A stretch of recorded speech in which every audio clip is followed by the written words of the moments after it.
ಸೂತ್ರಸ್ಥಾನದ ಎರಡನೇ ಚತುಷ್ಕವಾದಂತಹ ಸ್ವಾಸ್ಥ್ಯ ಚತುಷ್ಕದ ಕೊನೆಯ ಅಧ್ಯಾಯ ಇಂದ್ರಿಯೋಪಕ್ರಮಣೀಯ ಅಧ್ಯಾಯದ ವಿವರಣೆಯನ್ನ ನೋಡ್ತಾ ಇದ್ದೇವೆ. ಇಲ್ಲಿಯವರೆಗೆ ಈ ಇಂದ್ರಿಯೋಪಕ್ರಮಣೀಯ ಅಧ್ಯಾಯದಲ್ಲಿ ಮೊದಲು ಪಂಚಪಂಚಕ ಅಂದ್ರೆ ಇಂದ್ರಿಯಗಳು, ಇಂದ್ರಿಯ ದ್ರವ್ಯಗಳು, ಇಂದ್ರಿಯ ಅಧಿಷ್ಠಾನಗಳು, ಇಂದ್ರಿಯ ಅರ್ಥಗಳು ಮತ್ತೆ ಪಂಚೇಂದ್ರಿಯ ಬುದ್ಧಿಗಳು, ಈ ರೀತಿಯಾಗಿ 5 ಏನೊಂದು ಪಂಚಪಂಚಕಗಳಿದೆ ಅವುಗಳ ಉದ್ದೇಶವನ್ನ ಮಾಡಿದ್ರು. ತದನಂತರ ಆ ಇಂದ್ರಿಯಗಳನ್ನ ಹೊರತುಪಡಿಸಿ ಸೂಕ್ಷ್ಮ ಇಂದ್ರಿಯ ಆದಂತಹ ಮನಸ್ಸಿನ ಬಗ್ಗೆ ವಿವರಣೆಯನ್ನ ಕೊಟ್ರು. ಅತೀಂದ್ರಿಯವಾದಂತಹ ಮನಸ್ಸು ಅದು ಇಂದ್ರಿಯಗಳಿಗಿಂತ ಭಿನ್ನವಾದಂತಹದ್ದು, ಇಂದ್ರಿಯಗಳಿಗಿಂತ ಸೂಕ್ಷ್ಮವಾದದ್ದು ಅಂತ ತಿಳಿಸ್ಕೊಡ್ತಾ ಇದ್ದಾರೆ.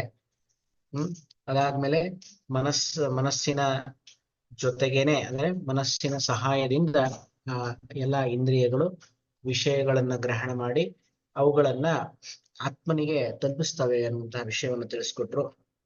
ಮತ್ತು ಈ ಮನಸ್ಸಿನ ಕರ್ಮ ಏನು ಅನ್ನೋದನ್ನು ಕೂಡ ಇಲ್ಲಿ ತಿಳಿಸ್ಕೊಡ್ತಾರೆ. ಸ್ವಾರ್ಥ ಇಂದ್ರಿಯಾರ್ಥ ಸಂಕಲ್ಪ ವ್ಯಭಿಚರಣಾಚ ಅನೇಕಂ ಏಕಸ್ಮಿನ್ ಪುರುಷೇ ಸತ್ವಂ ಅಂತ. ಅಂದ್ರೆ ಸತ್ವ ಅಂದ್ರೆ ಈ ಮನಸ್ಸು ಅಲ್ಲಿ ಬೇರೆ ಬೇರೆ ಕರ್ಮಗಳನ್ನ ಮಾಡ್ತಾ ಇರುವಂತಹ ಸಂದರ್ಭದಲ್ಲಿ ನಮಗೇನ್ ಅನಿಸ್ತದೆ, ಮನಸ್ಸುಗಳ ಸಂಖ್ಯೆ ತುಂಬಾ ಜಾಸ್ತಿ ಇದೆ ಅಂತ ಅನಿಸ್ತದೆ. ಸ್ವಾರ್ಥ ಅಂತಂದ್ರೆ ತನ್ನ ಅರ್ಥಗಳು, ಮನಸ್ಸಿನ ಅರ್ಥಗಳು ಯಾವುದು? ಚಿಂತ್ಯಂ ವಿಚಾರ್ಯಂ ಮುಹ್ಯಂ ಚ ಧ್ಯೇಯಂ ಸಂಕಲ್ಪಮೇವಚ ಯತ್ಕಿಂಚಿನ್ ಮನಸೋಜ್ಞೇಯಂ ತತ್ಸರ್ವಂ ಹಿ ಅರ್ಥ ಸಂಜ್ಞಕಂ ಅಂತ ಏನ್ ಹೇಳಿದ್ರು. ಅಲ್ಲಿ ಸ್ವಾರ್ಥ ತನ್ನ ಅರ್ಥಗಳನ್ನ ಗ್ರಹಣ ಮಾಡುವಂತಹದ್ದು ಚಿಂತ್ಯಾದಿಗಳನ್ನ, ಮತ್ತೆ ಇಂದ್ರಿಯಗಳ ಅರ್ಥಗಳಾದಂತಹ ಶಬ್ದ ಸ್ಪರ್ಶ ರೂಪ ರಸ ಗಂಧಗಳನ್ನ ಗ್ರಹಣ ಮಾಡುವಂತಹದ್ದು, ಮತ್ತೆ ಸಂಕಲ್ಪಾದಿಗಳನ್ನ ಗ್ರಹಣ ಮಾಡುವಂತಹದ್ದು. ಸೊ ಒಂದಾದ್ಮೇಲೆ ಒಂದನ್ನ ಅದು ಗ್ರಹಣ ಮಾಡ್ತಾ ಇರೋದ್ರಿಂದಾಗಿ ನಮಗೇನ್ ಅನಿಸ್ತದೆ, ಇಲ್ಲಿ ಬೇರೆ ಬೇರೆ ಮನಸ್ಸುಗಳಿದೆ, ಅನೇಕ ಮನಸ್ಸುಗಳಿದೆ ಅಂತ ನಮಗೆ ಕಂಡು ಬಂದರೂ ಕೂಡ ಆ ಮನಸ್ಸು ಉಪಾಧಿ ಭೇದದಿಂದ ಅನೇಕವಾಗಿದ್ದರೂ ಕೂಡ ಪರಮಾರ್ಥತೆಯ ಒಂದೇ ಮನಸ್ಸಿದೆ. ಆ ಮನಸ್ಸು ಏನ್ ಮಾಡುತ್ತೆ ಅಂತಂದ್ರೆ ಏಕಕಾಲದಲ್ಲಿ ಒಂದೇ ಅರ್ಥಗಳನ್ನ ಗ್ರಹಣ ಮಾಡ್ಲಿಕ್ಕೆ ಅದು ಸಮರ್ಥ ಆಗಿದೆ. ಅದಕ್ಕೆ 2 ನ್ಯಾಯಗಳನ್ನು ಹೇಳ್ತಾರೆ.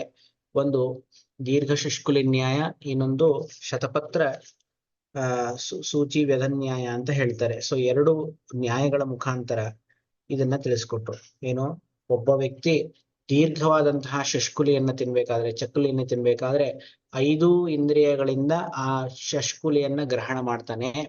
ಹಾಗಾಗಿ ಮನಸ್ಸು ಏನಾಗ್ತಾ ಇದೆ, ಏಕಕಾಲದಲ್ಲಿ 5 ಇಂದ್ರಿಯಗಳಿಂದ 5 ಇಂದ್ರಿಯ ಅರ್ಥಗಳನ್ನ ಗ್ರಹಣ ಮಾಡ್ಲಿಕ್ಕೆ ಅದು ಸಮರ್ಥ ಆಗಿದೆ ಅಂತಂದ್ರೆ ಆ ರೀತಿ ಆಗೋದಿಲ್ಲ.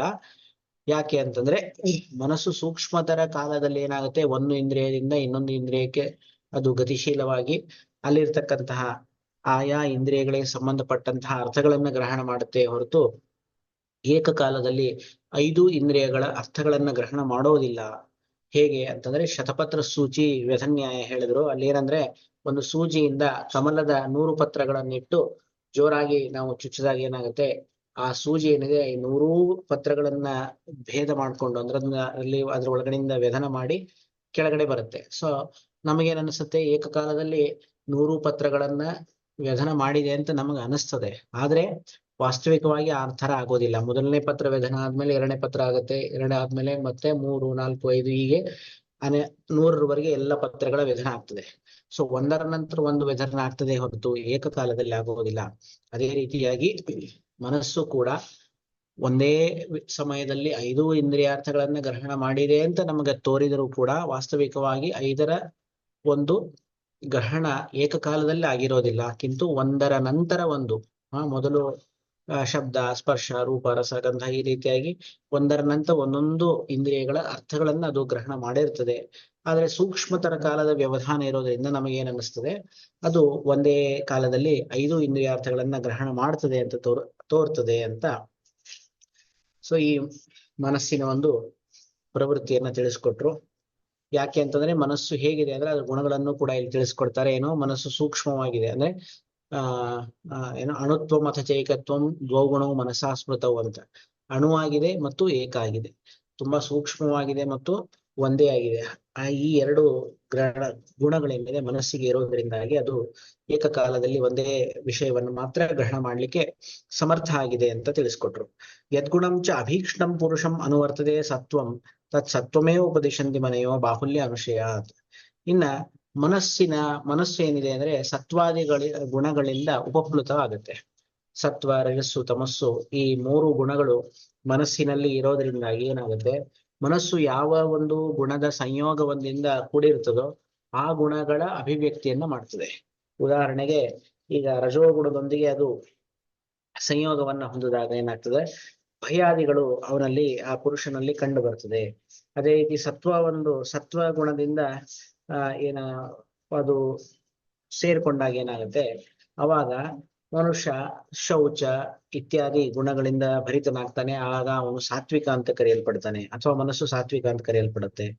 ತಾಮಸ ಅಂತಂದಾಗ ಈ ಅಜ್ಞಾನ ಮೋಹಾದಿಗಳಿಗೆ ಒಳಗಾದಾಗ ಏನಾಗುತ್ತೆ, ಇದು ತಾಮಸ ಮನಸ್ಸು ಅಂತ ನಮಗೆ ಕರೆಯಲ್ಪಡುತ್ತೆ. ಹಾಗಾಗಿ ಯಾವ್ಯಾವುದರ ಜೊತೆಗೆ ಅನ್ವಯ ಬರ್ತಾ ಇರ್ತದೆ ಮನಸ್ಸಿಗೆ, ಆಯಾ ಗುಣಗಳ ಅಭಿವ್ಯಕ್ತಿಯನ್ನ ಆ ಮನಸ್ಸು ಮಾಡ್ತಾ ಇರುತ್ತೆ, ಆಯಾ ಗುಣಗಳಿಂದ ಅದು ಕರೆಯಲ್ಪಡುತ್ತೆ ಅನ್ನೋದನ್ನ ಇಲ್ಲಿ ತಿಳಿಸ್ಕೊಟ್ರು. ಯದ್ಯಪಿ ಮೂರೂ ಗುಣಗಳು ಮನಸ್ಸಿನಲ್ಲಿ ಇದ್ದೇ ಇರ್ತವೆ, ಇದ್ದೇ ಇದೆ. ಸತ್ವ ಮತ್ತು ರಜಸ್ಸು ಮತ್ತೆ ತಮಸ್ಸು ಮೂರು ಇದ್ದರೂ ಕೂಡ ಬಾಹುಲ್ಯ ಅನುಶಯಾತ್, ಯಾವ ಗುಣಗಳ ಬಾಹುಲ್ಯ ಇದೆಯೋ ಆ ರೀತಿಯಾದಂತಹ ಮನಸ್ಸು ಅಂತ ಅದು ಕರೆಯಲ್ಪಡ್ತದೆ.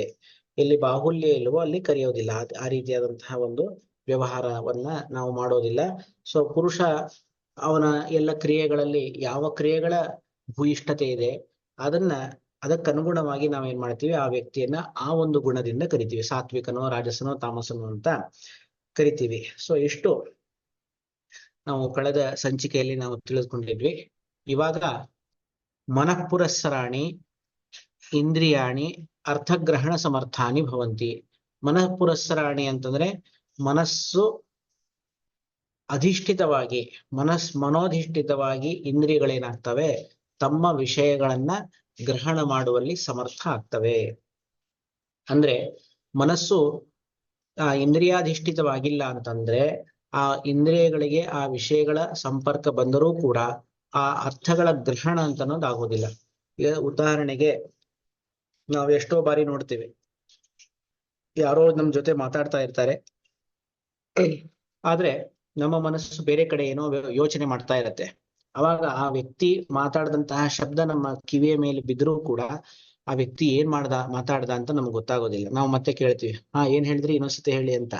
ಸೊ ಅಲ್ಲಿಗೆ ಏನಾಯ್ತು ಅಂದ್ರೆ, ಮನಸ್ಸು ಎಲ್ಲಿ ಅಧಿಷ್ಠಿತವಾಗಿರ್ತದೆ, ಯಾವ ಇಂದ್ರಿಯ ಜೊತೆಗೆ ಅಧಿಷ್ಠಿತವಾಗಿರ್ತದೆ, ಆ ಇಂದ್ರಿಯ ಮಾತ್ರ ಆ ವಿಷಯವನ್ನ ಗ್ರಹಣ ಮಾಡ್ಲಿಕ್ಕೆ ಸಮರ್ಥ ಆಗ್ತದೆ ಹೊರತು ಅನಧಿಷ್ಠಿತವಾದಂತಹ ಇಂದ್ರಿಯಾರ್ಥ ಗ್ರಹಣ ಆಗ್ಲಿಕ್ಕೆ ಸಾಧ್ಯ ಇಲ್ಲ ಅನ್ನೋದನ್ನ ಇಲ್ಲಿ ತಿಳಿಸ್ಕೊಡ್ತಾ ಇದ್ದಾರೆ. ಉಕ್ತಂ ಮನಶ್ಚೇಷ್ಟಾ ಪ್ರತ್ಯಯಭೂತಂ ಇಂದ್ರಿಯಾಣಂ ತದ್ವ್ಯಾಕರೋತಿ. ಹಿಂದೆ ಏನ್ ಹೇಳಿದ್ರು, ಮನಶ್ಚೇಷ್ಟಾ ಪ್ರತ್ಯಯಭೂತಂ ಅಂತ ಹೇಳಿದ್ರು ಹಿಂದೆ. ಅದನ್ನ ಇಲ್ಲಿ ವಿವರವಾಗಿ ತಿಳಿಸ್ಕೊಡ್ತಾ ಇದ್ದಾರೆ ಮನಃ ಇತ್ಯಾದಿ ಅನ್ನುವಂತಹ ಶ್ಲೋಕದ ಮುಖಾಂತರ. ಮನಃಪುರಸ್ಸರಾಣಿ ಮನೋಧಿಷ್ಠಿತಾನಿ. ಮನಃಪುರಸ್ಸರಾಣಿ ಅಂತಂದ್ರೆ ಮನೋಧಿಷ್ಠಿತಾನಿ ಅಂತ ಅಂದ್ರೆ ಮನಸ್ಸು ಅಧಿಷ್ಠಿತವಾದಂತಹದ್ದು. ಅಂದ್ರೆ ಮನಸ್ಸು ಇಂದ್ರಿಯದೊಂದಿಗೆ ಎಲ್ಲಿ ಸಂಯೋಗ ಹೊಂದಿರ್ತದೆ, ಮನಸ್ಸು ಯಾವ ಇಂದ್ರಿಯದ ಜೊತೆಗೆ ಕೂಡಿರ್ತದೋ ಅಂತಹ ಇಂದ್ರಿಯ ತನ್ನ ವಿಷಯವನ್ನ ಗ್ರಹಣ ಮಾಡುವಲ್ಲಿ ಸಮರ್ಥ ಆಗಿರ್ತದೆ ಅನ್ನೋದನ್ನ ಇಲ್ಲಿ ತಿಳಿಸ್ಕೊಟ್ರು. ತತ್ರ ಚಕ್ಷುಃ ಶ್ರೋತ್ರಂ ಘ್ರಾಣಂ ರಸನಂ ಸ್ಪರ್ಶನಂ ಇತಿ ಪಂಚೇಂದ್ರಿಯಾಣಿ. ಇಲ್ಲಿ 5 ಇಂದ್ರಿಯಗಳು ಯಾವುದು ಅನ್ನೋದನ್ನ ನಮಗೆ ತಿಳಿಸ್ಕೊಡ್ತಾ ಇದ್ದಾರೆ. ಯಾವುದು? ತತ್ರ ಚಕ್ಷುಃ ಶ್ರೋತ್ರಂ ಘ್ರಾಣಂ ರಸನಂ ಸ್ಪರ್ಶನಂ ಇತಿ ಪಂಚೇಂದ್ರಿಯಾಣಿ. ಚಕ್ಷು ಅಂದ್ರೆ ಕಣ್ಣು, ಶ್ರೋತ್ರ ಘ್ರಾಣ, ಶ್ರೋತ್ರ ಅಂದ್ರೆ ಕಿವಿ, ಘ್ರಾಣ ಅಂದ್ರೆ ಮೂಗು, ರಸನೇಂದ್ರಿಯ, ಸ್ಪರ್ಶನೇಂದ್ರಿಯ. ಈ ರೀತಿಯಾಗಿ ಒಟ್ಟು 5 ಇಂದ್ರಿಯಗಳು ನಮ್ಮ ದೇಹದಲ್ಲಿದೆ ಅಂತ. ಈ ಇಂದ್ರಿಯ ಶಬ್ದಕ್ಕೆ ನಾವು ಅರ್ಥವನ್ನ ನೋಡೋದಾದ್ರೆ ಈ ಕೋಶಗಳಲ್ಲಿ ಇಂದ್ರಿಯಾರ್ಥಗಳನ್ನ ಈ ರೀತಿಯ ಇಂದ್ರಿಯವನ್ನ ಈ ರೀತಿಯಾಗಿ ವಿವರಣೆ ಮಾಡ್ತಾರೆ. ಇಂದ್ರೇಣ ಈಶ್ವರೇಣ ಸೃಷ್ಟಂ ಇಂದ್ರಿಯಂ ಅಂತ. ಅಂದ್ರೆ ಇಂದ್ರ ಅಂತಂದ್ರೆ ಈಶ್ವರ, ಆ ಈಶ್ವರನಿಂದ ಸೃಷ್ಟವಾದದ್ದು ಇದು, ಆದ್ದರಿಂದಾಗಿ ಇದನ್ನ ಇಂದ್ರಿಯ ಅಂತ ಕರೀತಾರೆ. ಅಥವಾ ಜ್ಞಾನ ಕರ್ಮ ಸಾಧನ. ಇಂದ್ರಿಯ ಅಂತಂದ್ರೆ ಜ್ಞಾನ ಕರ್ಮ, ಜ್ಞಾನವನ್ನ ಪಡೆಯಲಿಕ್ಕೆ ಯಾವುದು ಸಾಧನವಾಗಿದೆಯೋ ಅದನ್ನ ನಾವು ಇಂದ್ರಿಯ ಅಂತ ಕರಿತೀವಿ. ಅದನ್ನ ಹೃಷಿಕ, ವಿಷಯಿ ಇತ್ಯಾದಿ ಒಂದು ಬೇರೆ ಬೇರೆ ಏನಂತಾರೆ ಹೆಸರುಗಳಿಂದ ಕರೀತಾರೆ. ಇನ್ನ ಇಂದ್ರಸ್ಯ ಆತ್ಮನಃ ಲಿಂಗಂ ಇಂದ್ರಿಯಂ ಅಂತ. ಏನು? ಇಂದ್ರಸ್ಯ, ಇಂದ್ರ ಅಂದ್ರೆ ಯಾರು ಅಂತಂದ್ರೆ ಒಡೆಯ ಅಂತ ಅರ್ಥ. ಓಕೆ, ಈ ಶರೀರಕ್ಕೆ ಒಡೆಯ ಯಾರು ಅಂದ್ರೆ ಒಳಗಿರುವಂತಹ ಆತ್ಮ ಈ ಶರೀರಕ್ಕೆ ಒಡೆಯ. ಹಾಗಾಗಿ ಅವನ ಒಂದು ಲಕ್ಷಣ ಯಾವುದು, ಅದು ಅವನ ಗಮಕವಾದುದು ಯಾವುದು ಅಂದ್ರೆ ಈ ಇಂದ್ರಿಯ ಅಂತ ಕರಿತೀವಿ. ಅಂದ್ರೆ ಇಂದ್ರಿಯಗಳು ಒಳಗಿರ್ತಕ್ಕಂತಹ ಆತ್ಮನನ್ನ ತಿಳಿಸ್ಕೊಡ್ತವೆ, ಆದ್ದರಿಂದಾಗಿ ಇದಕ್ಕೆ ಇಂದ್ರಿಯ ಅಂತ ಕರೆದ್ರು. ಇನ್ನ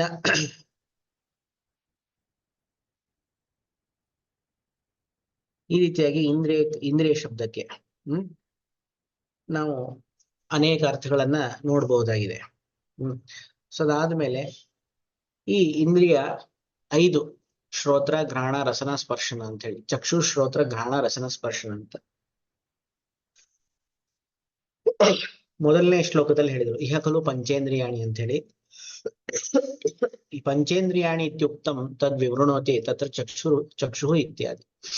ಹಿಂದೆ ಪಂಚೇಂದ್ರಿಯಾಣಿ ಅನ್ನುವಂತಹ ಏನೊಂದು ಶ್ಲೋಕದಲ್ಲಿ ಪಂಚೇಂದ್ರಿಯ ಅಂತ ಹೇಳಿದ್ರು, ಅದನ್ನ ಇಲ್ಲಿ ವಿವರವಾಗಿ ತಿಳಿಸ್ಕೊಡ್ತಾ ಇದ್ದಾರೆ. ತತ್ರ ಚಕ್ಷು ಇತ್ಯಾದಿ ಶ್ಲೋಕದ ಮುಖಾಂತರ. ಚಷ್ಟೇ ರೂಪಂ ರೂಪವಂತಂ ಚ ಪ್ರಕಾಶಯತಿ ಇತಿ ಚಕ್ಷು. ಇಲ್ಲಿ ಚಕ್ಷು ಅಂತಂದ್ರೆ ಕಣ್ಣು ಅಂತ ನಾವು ಹೇಳ್ತೀವಿ. ಸ್ಥೂಲವಾಗಿ ನಾವು ಕಣ್ಣು ಅಂತ ಹೇಳಿದ್ವಿ. ಆದ್ರೆ ಆ ಚಕ್ರಪಾಣಿಯಲ್ಲಿ ಆ ಒಂದು ಶಬ್ದದ ವಿವರಣೆಯನ್ನು ಕೊಡ್ತಾ ಇದ್ದಾರೆ. ಅದಕ್ಕೆ ಚಕ್ಷು ಅಂತ ಯಾಕೆ ಕರೀತಾರೆ ಅಂತಂದ್ರೆ ಚಷ್ಟೇ ರೂಪಂ ರೂಪವಂತಂ ಚ, ಯಾವುದು ರೂಪ ಮತ್ತು ರೂಪವಂತನಾದಂತಹ ವ್ಯಕ್ತಿಯ ಪ್ರಕಾಶನವನ್ನ ಮಾಡ್ತದೆ, ಯಾವುದು ರೂಪ ಮತ್ತು ರೂಪವಂತನಾದಂತಹ ವ್ಯಕ್ತಿಯನ್ನ ನಮಗ್ ತಿಳಿಸ್ಕೊಡ್ತದೆ, ಅದನ್ನ ನಾವು ಚಕ್ಷು ಅಂತ ಕರಿತೀವಿ. ಚಷ್ಟೇ ರೂಪಂ, ರೂಪವನ್ನ ತಿಳಿಸ್ಕೊಡ್ತು. ರೂಪವಂತಂಚ, ರೂಪವಂತನಾದಂತಹ ವ್ಯಕ್ತಿಯನ್ನು ತಿಳಿಸ್ಕೊಡ್ತು, ಅಥವಾ ರೂಪವುಳ್ಳಂತಹ ದ್ರವ್ಯವನ್ನ ತಿಳಿಸ್ಕೊಡ್ತು. ಪ್ರಕಾಶಯತಿ ಇತಿ ಚಕ್ಷು, ಯಾವುದು ರೂಪ ಮತ್ತು ರೂಪವನ್ನು ಉಳ್ಳಂತಹ ವ್ಯಕ್ತಿ ಅಥವಾ ವಸ್ತುವನ್ನ ಪ್ರಕಾಶನ ಮಾಡ್ತದೆ, ಅದನ್ನ ನಾವು ಚಕ್ಷು ಅಂತ ಕರಿತೀವಿ.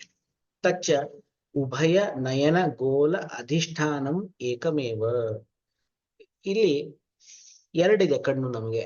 ಸೊ 2 ಕಣ್ಣಿದ್ದಾಗ ನಾವು ಎರಡು ಇಂದ್ರಿಯ ಅಂತ ಹೇಳ್ತೀವ ಅಂತಂದ್ರೆ ಇಲ್ಲ, ನಾವು ಆ ಚಕ್ಷುರಿಂದ್ರಿಯವನ್ನು ಒಂದೇ ಇಂದ್ರಿಯವಾಗಿ ನಾವು ಪರಿಗಣಿಸ್ತಾ ಇರ್ತೀವಿ. ಸೊ ಅದು ಹೇಗೆ ಸಾಧ್ಯ ಅಂತ ಕೇಳಿದಾಗ, ತಚ್ಚ ಉಭಯ ನಯನ ಗೋಲಕ ಅಧಿಷ್ಠಾನಂ, ಆ ಚಕ್ಷುರಿಂದ್ರಿಯ ಹೇಗಿದೆ ಅಂತಂದ್ರೆ 2 ಕಣ್ಣಿನ ಗೋಲಕಗಳಲ್ಲಿ ಅದು ಅಧಿಷ್ಠಿತವಾಗಿದೆ. ಹೊರಗಡೆ ಸ್ಥೂಲವಾಗಿ ನಮಗೇನೊಂದು ಗೋಲಕಗಳು ಕಾಣಿಸ್ತದೆ, ಕಣ್ಣಿನ ಈ ಗುಡ್ಡಿಗಳು ಏನ್ ಕಾಣಿಸ್ತವೆ, ಅದ್ರ ಒಳಗಡೆ ಇದೇನಾಗಿರ್ತದೆ, ಅಧಿಷ್ಠಿತವಾಗಿರ್ತದೆ, ಅಲ್ಲಿ ಇದು ಸ್ಥಿತವಾಗಿರ್ತದೆ. ಆ 2 ಗೋಲಕದಲ್ಲಿ ಅದು ಸ್ಥಿತವಾಗಿದ್ದರೂ ಕೂಡ ಅದು ಏನಂತ ಕರೆಯಲ್ಪಡುತ್ತದೆ, ಒಂದೇ ಏಕಮೇವ, ಅದು ಒಂದೇ ಕಣ್ಣು ಅಂತ ಹೇಳ್ತೀವಿ ನಾವು. ಕಣ್ಣು 2 ಇದ್ರೂ ಕೂಡ ಅದು ಇಂದ್ರಿಯ ಮಾತ್ರ ಒಂದೇ ಅಂತಾನೆ ನಾವು ಪರಿಗಣಿಸೋದು. ಇನ್ನ ಶ್ರೋತ್ರ ಅಂತ ಹೇಳ್ತೀವಿ. ಶ್ರೋತ್ರ ಅಂದ್ರೆ ಏನು? ಶೃಣೋತಿ ಅನೇನೇತಿ ಶ್ರೋತ್ರಂ. ಇದಕ್ಕೆ ಶ್ರೋತ್ರ ಅಂತ ಯಾಕೆ ಕರೀತಾರೆ ಅಂದ್ರೆ ಶೃಣೋತಿ ಅನೇನ, ಇದರಿಂದ ನಾವು ಕೇಳ್ತೀವಿ,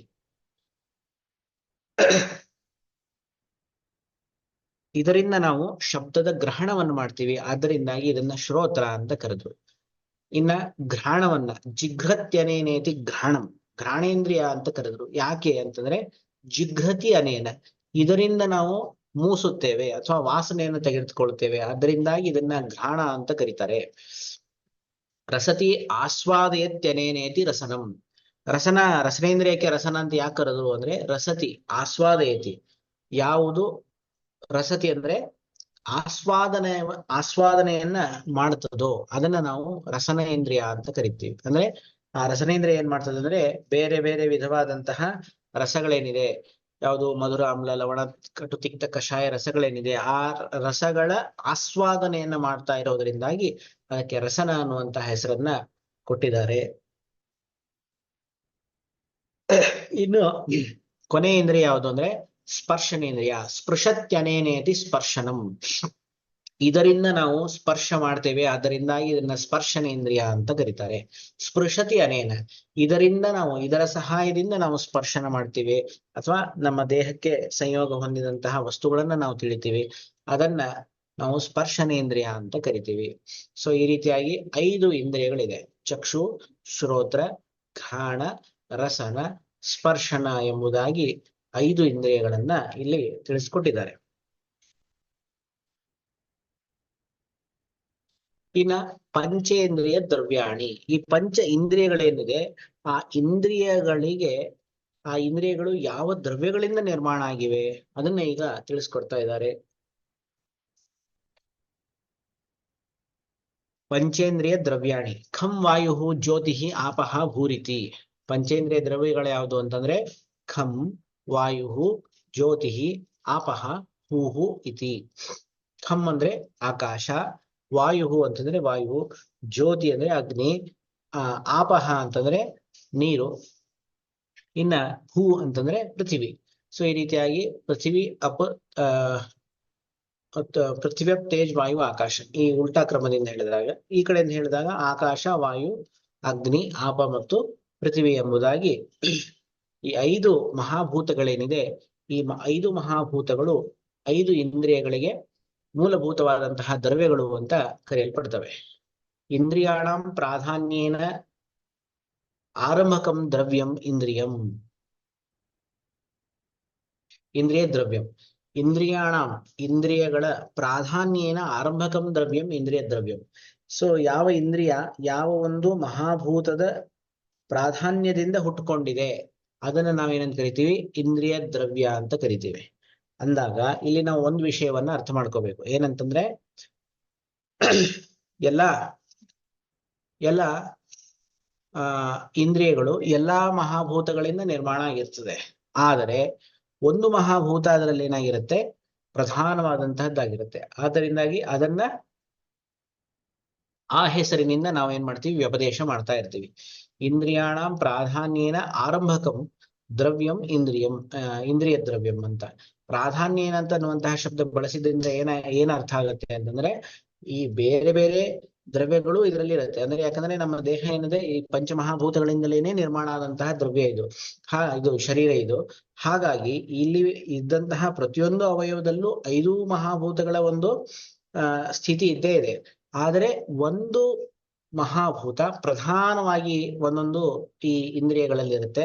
ಆದ್ದರಿಂದಾಗಿ ಅದು ಆ ದ್ರವ್ಯದಿಂದ ನಿರ್ಮಿಸಲ್ಪಟ್ಟಂತಹ ದ್ರವ್ಯ ಇಂದ್ರಿಯ ದ್ರವ್ಯ, ಅಥವಾ ಆ ದ್ರವ್ಯದಿಂದ ಆ ಇಂದ್ರಿಯ ದ್ರವ್ಯದಿಂದ ನಿರ್ಮಿಸಲ್ಪಟ್ಟಂತಹ ಇಂದ್ರಿಯ ಅಂತ ನಾವು ಕರಿತೀವಿ. ಇನ್ನ ಇಂದ್ರಿಯೇಶು ಚಕ್ಷುರಾದೌ ನಿರ್ದಿಷ್ಟಂ ಪ್ರಾಧಾನ್ಯ ಅಂತ. ಈಗ ಹಿಂದೆ ಪಂಚೇಂದ್ರಿಯಾಣಿ ಅಂತ ಹೇಳ್ಬಿಟ್ಟು ಏನ್ ಹೇಳಿದ್ರು, ಚಕ್ಷು, ಶ್ರೋತ್ರಂ, ಘ್ರಾಣಂ, ರಸನಂ, ಸ್ಪರ್ಶನಮಿತಿ ಅಂತ ಹೇಳಿದ್ರು. ಇಲ್ಲಿ ಕ್ರಮ ನೋಡಿ, ಮೊದಲು ಚಕ್ಷುರೇಂದ್ರಿಯ ಹೇಳ್ತಾರೆ. ಚಕ್ಷುರೇಂದ್ರಿಯ ಯಾವ ಮಹಾಭೂತ ಪ್ರಧಾನ ಅಂತಂದ್ರೆ ಅಗ್ನಿ ಮಹಾಭೂತ ಪ್ರಧಾನ. ಶ್ರೋತ್ರ ಯಾವ ಮಹಾಭೂತ ಪ್ರಧಾನ ಅಂತಂದ್ರೆ ಇದು ವಾಯು ಮಹಾಭೂತ ಪ್ರಧಾನವಾಗಿರುವಂತದ್ದು. ಘ್ರಾಣ ಪೃಥ್ವಿ ಮಹಾಭೂತ ಪ್ರಧಾನ, ರಸನ ಅಬ್ಮಹಾಭೂತ ಪ್ರಧಾನ, ಸ್ಪರ್ಶನ ಏನಿದೆ ಇದು ಆಕಾಶ ಮಹಾಭೂತ ಪ್ರಧಾನ ಇದೆ. ಇಲ್ಲಿ ನಾವು ಮಹಾಭೂತಗಳ ಒಂದು ಕ್ರಮಕ್ಕನುಗುಣವಾಗಿ ಈ ಇಂದ್ರಿಯಗಳ ಕ್ರಮಗಳನ್ನ ನಮಗ್ ತಿಳಿಸ್ಕೊಡ್ಲಿಲ್ಲ.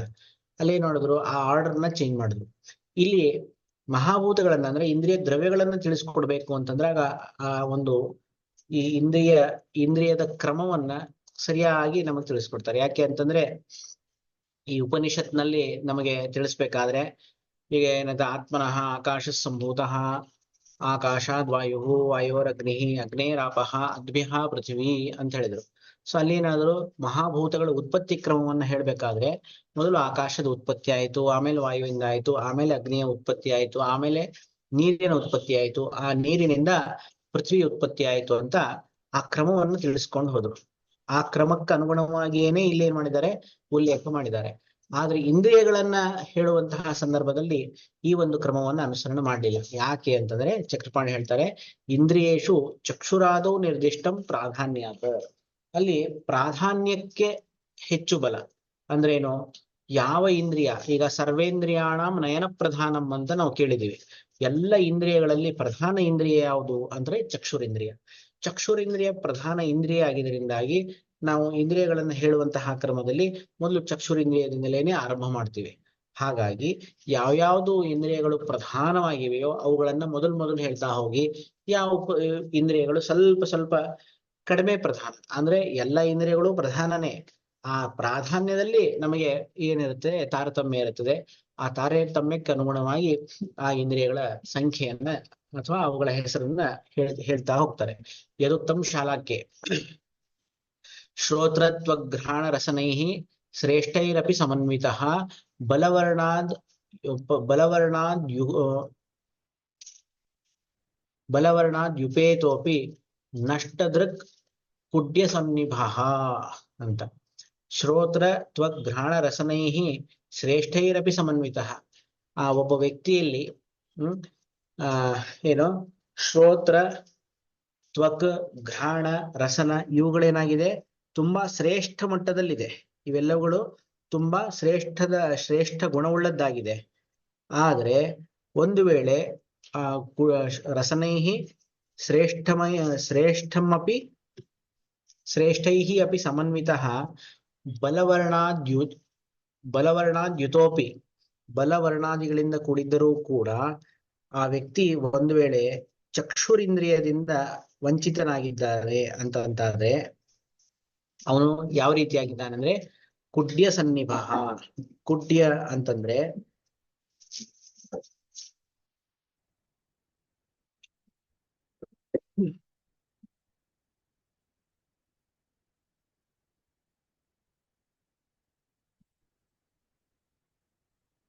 ಗೋಡೆ.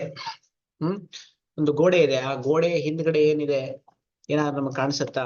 ಕಾಣಿಸೋದಿಲ್ಲ. ಆ ರೀತಿಯಾಗಿ ಸೊ ಆ ವ್ಯಕ್ತಿ, ಅವನಿಗೆ ಒಳ್ಳೆ ಬಲ ಇದೆ, ಒಳ್ಳೆ ವರ್ಣ ಇದೆ, ಎಲ್ಲಾ ಇಂದ್ರಿಯಗಳು, ಬೇರೆ 4 ಇಂದ್ರಿಯಗಳು ಕೂಡ ತುಂಬಾ ಚೆನ್ನಾಗಿದೆ. ಆದ್ರೂ ಕೂಡ ಒಂದ್ ವೇಳೆ ಅವನಿಗೆ ಕಣ್ಣಿಲ್ದೆ ಹೋದಾಗ ಅವನು ಏನ್ ಮಾಡ್ತಾನೆ, ಅವನು ಹೇಗಿರ್ತಾನೆ ಅಂದ್ರೆ ಒಂದು ಗೋಡೆ ಇದ್ದಂಗೆ, ಅವನಿಗೆ ಏನು ಗೊತ್ತಾಗೋದಿಲ್ಲ ಅಂತ. ಅದನ್ನ ಶಾಲಾಕ್ಯ ತಂತ್ರದಲ್ಲಿ ಏನ್ ಮಾಡಿದ್ರು, ಈ ಇಂದ್ರಿಯಗಳನ್ನ ವರ್ಣನೆ ಮಾಡುವಂತಹ ಸಂದರ್ಭದಲ್ಲಿ ಆ ಚಕ್ಷುರಿಂದ್ರಿಯಕ್ಕೆ ಎಷ್ಟು ಪ್ರಾಧಾನ್ಯ ಇದೆ ಅನ್ನೋದನ್ನು ತಿಳಿಸ್ಕೊಡುವಂತಹ ಸಂದರ್ಭದಲ್ಲಿ ಈ ಒಂದು ಶ್ಲೋಕವನ್ನ ಅಲ್ಲಿ ಹೇಳಿದ್ದಾರೆ. ಇಂದ್ರಿಯ ದ್ರವ್ಯ ನಿರ್ದೇಶೇತು ಉದಿತತ್ವೇನ ನಿರ್ದೇಶ ಕೃತೋ ವಕ್ಷಮಾಣೇನ ಮಹಾಭೂತಾನಿ ಖಂ ವಾಯು ಜ್ಯೋತಿ ಆಪಃ ಕ್ಷಿತಿಸ್ತದ ಇತಿ ಗ್ರಂಥ ಕ್ರಮಾನುರೋಧೇನ. ಇನ್ನ ಇಂದ್ರಿಯ ದ್ರವ್ಯ ನಿರ್ದೇಶೇತು, ಈಗ ಇಷ್ಟೊತ್ತೇನು ಹೇಳಿದ್ರು, ಇಂದ್ರಿಯಗಳಲ್ಲಿ ಮೊದಲು ಚಕ್ಷುರಿಂದ್ರಿಯವನ್ನ ಯಾಕೆ ತಿಳಿಸ್ಕೊಟ್ರು ಅನ್ನೋದನ್ನು ಹೇಳಿದ್ರು. ಏನಂತ, ಚಕ್ಷುಹು ಆದೌ ನಿರ್ದಿಷ್ಟಂ ಪ್ರಾಧಾನ್ಯಾತಂತೆ, ಪ್ರಧಾನವಾಗಿರೋದ್ರಿಂದ ಅಂತ ಹೇಳಿ. ಅದಕ್ಕೆ ಶಾಲಾಕ್ಯ ತಂತ್ರದ ಒಂದು ಇದನ್ನು ಕೂಡ ಕೊಟ್ರು. ಏನೋ ಈ ಚಕ್ಷುರಿಂದ್ರಿಯ ಯಾಕೆ ಪ್ರಧಾನ ಅನ್ನುವಂತಹ ಒಂದು ಪ್ರಮಾಣವನ್ನು ಕೂಡ ನಮಗೆ ಇಲ್ಲಿ ಕೊಟ್ರು. ಇನ್ನ ಇಂದ್ರಿಯ ದ್ರವ್ಯ ನಿರ್ದೇಶ ಇತ್ತು, ಇಂದ್ರಿಯ ದ್ರವ್ಯಗಳನ್ನ ನಿರ್ದೇಶ ಮಾಡುವಂತಹ ಸಂದರ್ಭದಲ್ಲಿ ಉದಿತತ್ವೇನ ನಿರ್ದೇಶ ಕೃತಃ ವಕ್ಷಮಾಣ ಮಹಾಭೂತಾನಿ ಖಂ ವಾಯು ಜ್ಯೋತಿರಾಪಃ ಕ್ಷಿತಿಸ್ತತ ಇತಿ ಗ್ರಂಥ ಕ್ರಮಾನುರೋಧೇನ. ಉದಿತತ್ವೇನ ನಿರ್ದೇಶ, ಅದು ಯಾವ್ಯಾವ ಕ್ರಮದಲ್ಲಿ ಅದರ ಉತ್ಪತ್ತಿ ಆಯಿತೋ, ಈ ಒಂದು ಏನೋ ಮಹಾಭೂತದ ಉತ್ಪತ್ತಿ ಆಯಿತೋ ಆ ಒಂದು ಉತ್ಪತ್ತಿ ಕ್ರಮದಲ್ಲೇನೆ ಆಯಾ ಮಹಾಭೂತಗಳನ್ನ ಅಥವಾ ಇಂದ್ರಿಯ ದ್ರವ್ಯಗಳನ್ನ ನಿರ್ದೇಶ ಮಾಡ್ತಾ ಹೋದ್ರು. ಅದಕ್ಕೆ ವಕ್ಷಮಾಣೇನ ಅನ್ನುವಂತಹ ಶಾರೀರ ಸ್ಥಾನ, ಮುಂದೆ ಹೇಳುವಂತಹ ಶಾರೀರ ಸ್ಥಾನದ ಒಂದು ಪ್ರಮಾಣವನ್ನ ಇಟ್ಕೊಳ್ತಾರೆ. ಏನು ಮಹಾಭೂತಗಳು ಯಾವುದು ಅಂದ್ರೆ ಖಂ ವಾಯು ಜ್ಯೋತಿ ಆಪಃ ಕ್ಷಿತಿ ಇತಿ ಕ್ಷಿತಿಸ್ತತ ಅಂತ. ಸೊ ಇಲ್ಲಿ ಏನಾದ್ರು ಖಂ ಅಂದ್ರೆ ವಾಯು, ಖಂ ಅಂದ್ರೆ ಆಕಾಶ, ವಾಯು ಅಗ್ನಿ, ಆಪ ಅಂದ್ರೆ ಜಲ, ಮತ್ತೆ ಕ್ಷಿತಿ ಅಂದ್ರೆ ಭೂ ಅಥವಾ ಪೃಥಿವಿ ಅಂತ. ಆ ಕ್ರಮದಲ್ಲಿಯೇನೆ ದ್ರವ್ಯಗಳನ್ನು ಹೇಳ್ಕೊಂಡು ಹೋದ್ರೆ ಹೊರತು ಬೇರೆ ಚಕ್ಷುರಾದಿ ಒಂದು ಕ್ರಮದಲ್ಲಿ ನಮಗೆ ಅದನ್ನ ಹೇಳಲಿಲ್ಲ. ಯಾವುದು ಉತ್ಪತ್ತಿ ಕ್ರಮದಲ್ಲಿ ಮಾತ್ರ ತಿಳಿಸ್ಕೊಂಡು ಹೋದ್ರು ಇಂದ್ರಿಯ ದ್ರವ್ಯಗಳನ್ನ. ಇತಿ ಗ್ರಂಥ ಕ್ರಮಾನುರೋಧೇನ, ಮುಂದೆ ಹೇಳ್ತಕ್ಕಂತಹ ಗ್ರಂಥದ ಕ್ರಮ ಏನಿದೆ ಶಾರೀರ ಸ್ಥಾನದಲ್ಲಿ, ಆ ಕ್ರಮಕ್ಕನುಗುಣವಾಗಿ ಈ ಉದಿತತ್ವ ಅಥವಾ ಮಹಾಭೂತಗಳ ಉತ್ಪತ್ತಿಯ ಕ್ರಮದಲ್ಲಿ ನಮಗೆ ಇದನ್ನ ತಿಳಿಸ್ತಾ ಹೋದ್ರು. ಸೊ ಇಷ್ಟು ಪಂಚೇಂದ್ರಿಯ ದ್ರವ್ಯಗಳ ಬಗ್ಗೆ. ಇನ್ನು ಪಂಚೇಂದ್ರಿಯ ಅಧಿಷ್ಠಾನಾನಿ, ಪಂಚ ಇಂದ್ರಿಯಗಳ ಅಧಿಷ್ಠಾನಗಳು ಅಕ್ಷಿಣಿ, ಕರ್ಣೌ, ನಾಸಿಕೆ, ಜಿಹ್ವಾ, ತ್ವಕ್, ಚೇತಿ.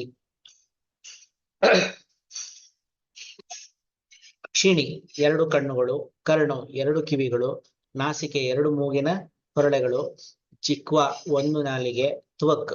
ಓಕೆ, ಈ ರೀತಿಯಾಗಿ ಒಟ್ಟು ಈ ಇಂದ್ರಿಯಗಳ ಅಧಿಷ್ಠಾನಗಳನ್ನ ಇಲ್ಲಿ ಹೆಸರಿಸ್ತಾ ಇದ್ದಾರೆ. ಅಂದ್ರೆ ಹಿಂದೆ ಚಕ್ಷುರಿಂದ್ರಿಯ ಅಂತ ಹೇಳಿದ್ರು, ಆದ್ರೆ ಇಲ್ಲಿ ಅಕ್ಷಿಣಿ ಅಂತ ಹೇಳ್ತಿದ್ದಾರೆ. ಏನ್ ವ್ಯತ್ಯಾಸ ಇದರಲ್ಲಿ ಅಂತಂದ್ರೆ, ನಾವು ನಮ್ಮ ದೇಹದಲ್ಲಿ ಈ ಕಣ್ಣನ್ನ ನೋಡ್ತೀವಿ, ಕಿವಿಯನ್ನ ನೋಡ್ತೀವಿ, ಮೂಗು, ನಾಲಿಗೆ, ಚರ್ಮ, ಈ ಎಲ್ಲ ಇಂದ್ರಿಯಗಳನ್ನು ನೋಡ್ತೀವಿ. ಆದ್ರೆ ನಮಗೆ ಕಾಣಿಸ್ತಕ್ಕಂತಹ ಸ್ಥೂಲವಾದಂತಹ ಈ ಅವಯವಗಳೇನಿದೆ, ಆ ಅವಯವಗಳೇ ಇಂದ್ರಿಯಗಳು ಅಂತ ನಾವು ನಮ್ಮ ಶಾಸ್ತ್ರದಲ್ಲಿ ಹೇಳೋದಿಲ್ಲ. ಯಾಕಂದ್ರೆ ಒಬ್ಬ ವ್ಯಕ್ತಿ ಇರ್ತಾನೆ, ಆ ವ್ಯಕ್ತಿಗೆ ಸ್ಥೂಲವಾದಂತಹ ಅವಯವ ಇದ್ದರೂ ಕೂಡ ಒಳಗಡೆ ಇರುವಂತಹ ಸೂಕ್ಷ್ಮವಾದಂತಹ ಇಂದ್ರಿಯ ಏನಿದೆ ಅವನಲ್ಲಿ ಇಲ್ಲದೆ ಹೋದಾಗ ಆ ಅವಯವ ಇದ್ದರೂ ಕೂಡ ಆ ವ್ಯಕ್ತಿಗೆ ಆ ವಿಷಯದ ಜ್ಞಾನ ಅಂತ ಅನ್ನೋದು ಉಂಟಾಗೋದಿಲ್ಲ. ಉದಾಹರಣೆಗೆ ಒಬ್ಬ ಕುಷ್ಠಿ ಇದ್ದಾನೆ, ಆ ಕುಷ್ಠಿಗೆ ತ್ವಚ ಅಂತ ಅನ್ನೋದು ಇದ್ದೇ ಇದೆ. ಆ ತ್ವಚ ಇದ್ರೂ ಕೂಡ ಅವನಿಗೆ ಸ್ಪರ್ಶ ಜ್ಞಾನ ಅಂತ ಅನ್ನೋದು ಆಗೋದಿಲ್ಲ. ಯಾಕೆ? ಆ ರೋಗದಿಂದ ಏನಾಗಿದೆ, ಆ ಇಂದ್ರಿಯ ಏನಾಗಿದೆ, ಕೆಲಸ ಮಾಡ್ತಾ ಇಲ್ಲ. ರೋಗ ಬಂದು ಆ ಇಂದ್ರಿಯ ಕೆಲಸ ಮಾಡದೇ ಇರೋದ್ರಿಂದಾಗಿ ಅವನಿಗೆ ಸ್ಪರ್ಶದ ಜ್ಞಾನ ಅಂತ ಅನ್ನೋದು ಆಗೋದಿಲ್ಲ. ಅದೇ ರೀತಿಯಾಗಿ ಒಬ್ಬ ವ್ಯಕ್ತಿಗೆ ನೆಗಡಿ ಬಂದಿದೆ. ಈಗ ಆ ಪ್ರತಿಶಾಯ ಇರುವಂತಹ ಅವಸ್ಥೆಯಲ್ಲಿ ಅವನಿಗೆ ಎಷ್ಟೇ ವಾಸನೆ ಬಂದರೂ ಕೂಡ ಯಾವ ಗಂಧದ ಜ್ಞಾನವೂ ಕೂಡ ಆ ವ್ಯಕ್ತಿಗೆ ಆಗೋದಿಲ್ಲ. ಯಾಕೆಂದ್ರೆ ಆ ಇಂದ್ರಿಯ ಏನಾಗಿದೆ, ಕಫದಿಂದ ಆವೃತ ಆಗಿರೋದ್ರಿಂದಾಗಿ ಸೂಕ್ಷ್ಮತರವಾದಂತಹ ಇಂದ್ರಿಯ ಅಲ್ಲಿ ಕೆಲಸ ಮಾಡೋದಿಲ್ಲ. ಆದ್ರೆ ಅವನಿಗೆ ಮೂಗ ಇದೆಯಲ್ಲೋ ಅಂತಂದ್ರೆ ಮೂಗಿದೆ, ಮೂಗ ಇದ್ದು ಮಾತ್ರ ಅವನಿಗೆ ಗಂಧ ಜ್ಞಾನ ಆಗ್ಬೇಕು ಅಂತಿಲ್ಲ. ಸೊ ಅದರಿಂದಾಗಿ ಇಂದ್ರಿಯಗಳು ಬೇರೆ, ಇಂದ್ರಿಯ ಅಧಿಷ್ಠಾನ ಬೇರೆ. ಸೊ ಇಲ್ಲಿ ಇಂದ್ರಿಯ ಅಧಿಷ್ಠಾನ ಅಂದ್ರೆ ಸ್ಥೂಲವಾದಂತಹ ಅವಯವಗಳು ಯಾವ್ಯಾವುದು, ಕಣ್ಣುಗಳು, ಕಿವಿಗಳು, ಮೂಗು, ನಾಲಿಗೆ ಮತ್ತು ಚರ್ಮ, ಇವುಗಳು ಆ ಇಂದ್ರಿಯಗಳಿಗೆ ಅಧಿಷ್ಠಾನಗಳು. ಇಂದ್ರಿಯ ಅಧಿಷ್ಠಾನ ಇಂದ್ರಿಯ ಆಶ್ರಯ, ಇಂದ್ರಿಯಗಳಿಗೆ ಆಶ್ರಯಗಳ ಯಾವುಗಳು ಅವುಗಳನ್ನು ನಾವು ಇಂದ್ರಿಯಾಧಿಷ್ಠಾನ ಅಂತ ಕರಿತೀವಿ. ಯದ್ಯಪಿ ಚ ಅಕ್ಷಿಣಿ ಕರ್ಣೌ ನಾಸಾಪುಟೇ ದ್ವೇ ತಥಾಪಿ ಏಕ ಇಂದ್ರಿಯ ಅಧಿಷ್ಠಾನತ್ವೇನ ಏಕಮೇವ ಇತಿ ಕೃತ್ವ ಪಂಚ ಇತ್ಯುಕ್ತಂ. ಇಲ್ಲಿ ಒಂದು ಪ್ರಶ್ನೆ ಬರ್ತದೆ, ಏನಂತ? ಎರಡು ಕಣ್ಣಿದೆ, ಎರಡು ಕಿವಿ ಇದೆ, ಎರಡು ನಾಸಾಪುಟಗಳಿದೆ. ಹಾಗಿದ್ರೂ ಕೂಡ ನಾವೇನಂತ ವ್ಯವಹಾರ ಮಾಡ್ತೀವಿ, ಅವುಗಳನ್ನ ಒಂದೇ ಅಂತ ವ್ಯವಹಾರ ಮಾಡ್ತೀವಿ. ಈಗ ನಾವು ಎರಡೆರಡು ಯಾವ್ಯಾವ್ದಿದೆ, ಕಣ್ಣು, ಕಿವಿ ಮತ್ತೆ ಮೂಗು, ಅವುಗಳನ್ನ ಎರಡು ಗ್ರಹಣ ಮಾಡಿದ್ರೆ ಆರು ಮತ್ತೆ 2 8 ಆಗ್ಬೇಕಾಗತ್ತೆ. ಸೊ ಅದಕ್ಕೆ ಅವುಗಳನ್ನ 8 ಅಂತ ವ್ಯವಹಾರ ಮಾಡೋದಿಲ್ಲ. ನಮ್ದು ವ್ಯವಹಾರ ಇರೋದು ಎಷ್ಟು? ಪಂಚ ಅಂತ ಇರೋದು, 5 ಇರೋದು. ಯಾಕೆ ಅಂತಂದ್ರೆ ಆ ಎರಡು ಅಧಿಷ್ಠಾನ ಇದ್ರೂ ಕೂಡ ತದಾಶ್ರಿತವಾದಂತಹ ಇಂದ್ರಿಯ ಏನಿದೆ ಅದು ಒಂದೇ ಆಗಿರೋದ್ರಿಂದ ನಾವು ಅದನ್ನ ಒಂದು ಅಂತ ಮಾತ್ರ ಗ್ರಹಣ ಮಾಡ್ತೀವಿ ಹೊರತು 2 ಅಂತ ಗ್ರಹಣ ಮಾಡೋದಿಲ್ಲ. ಅದರಿಂದಲೇನೆ ಅದನ್ನ ಸೂಚನೆ ಮಾಡೋದಕ್ಕೋಸ್ಕರನೇ ಪಂಚ ಇಂದ್ರಿಯ ಅಧಿಷ್ಠಾನಾನಿ ಅಂತ ಹೇಳಿದ್ರು. ಪಂಚ ಅನ್ನುವಂತಹ ಶಬ್ದವನ್ನ ಪ್ರಯೋಗ ಮಾಡಿದ್ರು. ಪಂಚ ಅನ್ನುವಂತಹ ಶಬ್ದ ಏನ್ ಹೇಳ್ತಿದೆ ಅಂದ್ರೆ, ಯಾವುದೇ ಶಾಸ್ತ್ರದಲ್ಲಿ ಬರ್ತಕ್ಕಂತಹ ಈ ಸಂಖ್ಯೆಗಳು ಅಂತ ಏನಿದೆಯಲ್ಲ, ಆ ಸಂಖ್ಯೆಗಳು ಏನ್ ಹೇಳ್ತಾವೆ ಅಂದ್ರೆ ಅನ್ಯೂನ ಅನತಿರಿಕ್ತ ವೃತ್ತಿ ಅಂತ ಕರಿತೀವಿ. ಅಂದ್ರೆ ಅದು ನ್ಯೂನನೂ ಇಲ್ಲ, ಅತಿರಿಕ್ತನೂ ಇಲ್ಲ ಅಂತ. ಅಂದ್ರೆ ಈಗ 5 ಅಂತಂದಾಗ 5ಕ್ಕಿಂತ ಕಡಿಮೆನೂ ಇಲ್ಲ, 5ಕ್ಕಿಂತ ಜಾಸ್ತಿನೂ ಇಲ್ಲ ಅಂತ ತಿಳಿಸ್ಲಿಕ್ಕೋಸ್ಕರ ಈ ರೀತಿಯಾದಂತಹ ಸಂಖ್ಯೆಗಳನ್ನ ಉದಾಹರಿಸ್ತಾ ಇರ್ತಾರೆ. ಈಗ ಉದಾಹರಣೆ ಹೇಳ್ಬೇಕು ಅಂತಂದ್ರೆ, ಈಗ ನವಕಾರಣ ದ್ರವ್ಯ ತಿಳಿಸುವಂತಹ ಸಂದರ್ಭದಲ್ಲಿ ಏನ್ ಹೇಳ್ತಾರೆ ಅಂತಂದ್ರೆ, ಏನೋ 9 ದ್ರವ್ಯಗಳನ್ನು ಹೇಳ್ತಾರೆ. ಯಾವುದು? ಖಾದೇಶ್, ಚೇತನ, ಷಷ್ಠವ, ಅವೆಲ್ಲ. ಇನ್ನೊಂದು ಯಾವ್ದು? ಪೃಥಿವ್ಯಪ್, ತೇಜ್, ವಾಯು, ಆಕಾಶ, ಕಾಲದಿಗ್, ಆತ್ಮ, ಮನಾಂಸಿ, ನವೈವ ಅಂತ ಹೇಳ್ತಾರೆ. ನವೈವ ಅಂತ ಹೇಳಿದ್ರು. ಅಲ್ಲಿ ನಾವು ಗಣನೆ ಮಾಡಿದಾಗ 9 ಅಂತ ತಿಳಿದು ಬರ್ತಾ ಇದ್ರು ಕೂಡ ನವೈವ ಅನ್ನುವಂತಹ ಶಬ್ದವನ್ನು ಯಾಕೆ ಪ್ರಯೋಗ ಮಾಡಿದ್ರು ಅಂತ ಹೇಳುವಂತಹ ಸಂದರ್ಭದಲ್ಲಿ ಆ ನವಶಬ್ದ ನಮಗೆ ಏನ್ ತಿಳಿಸ್ಕೊಡ್ತದೆ ಅಂತಂದ್ರೆ ಅನ್ಯೂನ ಅನತಿರಿಕ್ತ ವೃತ್ತಿ ಅಂತ. ಅದಕ್ಕಿಂತ 9ಕ್ಕಿಂತ ಕಡಿಮೆನೂ ಇಲ್ಲ, 9ಕ್ಕಿಂತ ಜಾಸ್ತಿನೂ ಇಲ್ಲ ಅಂತ. ಅದೇ ರೀತಿಯಾಗಿ ಇಲ್ಲೂ ಕೂಡ ಪಂಚ ಅನ್ನುವಂತಹ ಶಬ್ದ ಏನ್ ಮಾಡ್ತದೆ ಅಂತಂದ್ರೆ 5ಕ್ಕಿಂತ ಕಡಿಮೆನೂ ಇಲ್ಲ, 5ಕ್ಕಿಂತ ಜಾಸ್ತಿನೂ ಇಲ್ಲ ಅನ್ನುವಂತಹ ವಿಷಯವನ್ನ ಇಲ್ಲಿ ತಿಳಿಸ್ಕೊಟ್ರು. ಯಾಕೆ ಎರಡೆರಡಿದೆ ಹಂಗಾಗಿ ಎರಡೆರಡು ಗ್ರಹಣ ಮಾಡ್ರಿ ಅಂತಂದಾಗ ಪಂಚವನ್ನ ಅತಿಕ್ರಮಣ ಆಗತ್ತೆ. ಪಂಚ 5ಕ್ಕಿಂತ ಜಾಸ್ತಿ 8 ಆಗುತ್ತೆ. ಸೊ ಅದನ್ನ ನಿರಾಸ ಮಾಡೋದಕ್ಕೋಸ್ಕರವಾಗಿ ಏನ್ ಮಾಡಿದ್ರು, ಪಂಚ ಅನ್ನುವಂತಹ ಶಬ್ದವನ್ನ ಇಲ್ಲಿ ಬಳಕೆ ಮಾಡ್ತಾರೆ. ಇನ್ನ ಪಂಚ ಇಂದ್ರಿಯ ಅರ್ಥಾಹ ಶಬ್ದ ಸ್ಪರ್ಶ ರೂಪ ರಸಗಂಧಾಹ. 5 ಇಂದ್ರಿಯಗಳ ವಿಷಯಗಳು ಯಾವುದದು ಅಂತಂದ್ರೆ ಶಬ್ದ, ಸ್ಪರ್ಶ, ರೂಪ, ರಸ ಮತ್ತು ಗಂಧಗಳು. ಈ ಇಂದ್ರಿಯಗಳ ಅರ್ಥಗಳು ಅಂದ್ರೆ ಇಂದ್ರಿಯಗಳ ವಿಷಯಗಳಿವು. ಸೊ ಏನಿದು ಅಂದ್ರೆ ಇಂದ್ರಿಯಗಳಿಂದ ಗ್ರಹಿಸಲ್ಪಡ್ತಕ್ಕಂತಹ ವಿಷಯಗಳು. ಒಂದೊಂದು ಇಂದ್ರಿಯ ಒಂದೊಂದು ವಿಷಯವನ್ನ ಗ್ರಹಣ ಮಾಡ್ತದೆ. ಎಲ್ಲಾ ಇಂದ್ರಿಯಗಳು ಎಲ್ಲವನ್ನೂ ಗ್ರಹಣ ಮಾಡೋದಿಲ್ಲ. ಯಾವ್ಯಾವ ಮಹಾಭೂತ ಪ್ರಧಾನವಾದಂತಹ ಇಂದ್ರಿಯ ಇರ್ತದೆ, ತತ್ತದ್ ಮಹಾಭೂತಕ್ಕೆ ಸಂಬಂಧಪಟ್ಟಂತಹ ವಿಷಯಗಳನ್ನ ಅವುಗಳು ಗ್ರಹಣ ಮಾಡ್ತವೆ. ಇಂದ್ರಿಯಾರ್ಥಾಹ ಇಂದ್ರಿಯ ವಿಷಯಾಹ. ಇಂದ್ರಿಯಾರ್ಥ ಅಂತ ಅನ್ನೋ ಶಬ್ದದಿಂದ ಏನ್ ಹೇಳ್ತಾ ಇದ್ದಾರೆ, ಇಂದ್ರಿಯಗಳ ವಿಷಯಗಳು ಅಂತ. ಅತ್ರ ಚ ಸ್ಪರ್ಶಗ್ರಹಣೇನ ಸ್ಪರ್ಶಾಶ್ರಯಸ್ಯ ಚ ದ್ರವ್ಯಸ್ಯ ಸ್ಪರ್ಶ ಏಕಾರ್ಥ ಸಂವೇದಸ್ಯ ಚ ಪರಿಮಾಣಾದೇಹೇ ಸ್ಪರ್ಶಗ್ರಾಹ್ಯಸ್ಯ ಚ ಗ್ರಹಣಂ. ಇಲ್ಲಿ ಒಂದು ವಿಶಿಷ್ಟ ಅಂಶವನ್ನ ಚಕ್ರಪಾಣಿ ನಮಗೆ ತಿಳಿಸ್ಕೊಡ್ತಾರೆ. ಸ್ಪರ್ಶ ಗ್ರಹಣೇನ ಚ ಸ್ಪರ್ಶಗ್ರಹಣೇನ ಸ್ಪರ್ಶಸ್ಯ ಸ್ಪರ್ಶಾಶ್ರಯಸ್ಯ ಚ ದ್ರವ್ಯಸ್ಯ ಸ್ಪರ್ಶೈಕಾರ್ಥ ಸಂವೇದಸ್ಯ ಚ ಪರಿಮಾಣಾದೇಹೇ ಸ್ಪರ್ಶಗ್ರಾಹ್ಯಸ್ಯ ಚ ಗ್ರಹಣಂ. ಈಗ ಸ್ಪರ್ಶದಿಂದ ನಾವೇನ್ ಮಾಡ್ತೀವಿ ಅಂತಂದ್ರೆ, ಒಂದು ಸ್ಪರ್ಶನ ಯಾವುದನ್ನ ಮುಟ್ಟುತ್ತೇವೆ ಅಥವಾ ಯಾವ ದ್ರವ್ಯದ ಸಂಯೋಗ ನಮ್ಮ ಸ್ವಗೀಂದ್ರಿಯಕ್ಕಾಗುತ್ತೋ ಆ ವಸ್ತುವನ್ನ ತಿಳಿತೀವಿ. ತದಾಶ್ರಿತವಾದಂತಹ ದ್ರವ್ಯ ಏನಿದೆ ಅದನ್ನು ಕೂಡ ತಿಳಿತೀವಿ. ಇನ್ನ ಪರಿಮಾಣಾದೇಹೇ, ಪರಿಮಾಣ ಅಂತಂದ್ರೆ ಆ ವಸ್ತು ಎಷ್ಟು ದೊಡ್ಡದಾಗಿದೆ ಅದನ್ನು ಕೂಡ ನಾವೇನ್ ಮಾಡ್ತೀವಿ, ಆ ಒಂದು ಸ್ಪರ್ಶದಿಂದ ತಿಳಿತೀವಿ.